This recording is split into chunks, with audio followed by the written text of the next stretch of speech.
காசா நகரின் கடற்கரை சாலையில் இஸ்ரேல் நடத்திய ட்ரோன் தாக்குதலில் அல் ஜசீரா நிறுவனத்தின் செய்தியாளர் முகமது பாஷா கொல்லப்பட்டார்.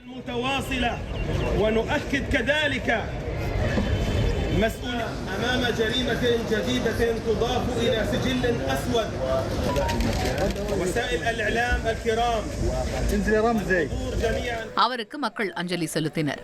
அவர் பயணித்த வாகனத்தை இலக்கு வைத்து நடத்தப்பட்ட இந்த தாக்குதலில் மற்றொரு பாலஸ்தீனியன் கொல்லப்பட்டுள்ளார். கடந்த 2024ஆம் ஆண்டு முகமது பாஷா ஹமாஸ் அமைப்பின் ராணுவ பிரிவில் உறுப்பினராக இருந்ததாக இஸ்ரேல் ராணுவம் குற்றம் சாட்டியிருந்தது. ஆனால் இந்த குற்றச்சாட்டை ஹமாஸ் மற்றும் அல் ஜசீரா நிறுவனம் அப்போதே திட்டவட்டமாக மறுத்திருந்தன.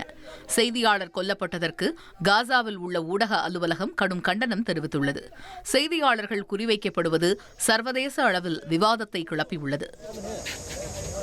1,27,00,000 மனங்களை வென்ற தந்தி டிவி யூடியூப் சேனல். தவிர்க்க முடியாத தம்ப்நெயில்ஸ், கலக்கலான கான்டென்ட்ஸ். நீங்களும் இந்த குடும்பத்தில் இணைய இப்பவே சப்ஸ்கிரைப் பண்ணுங்க.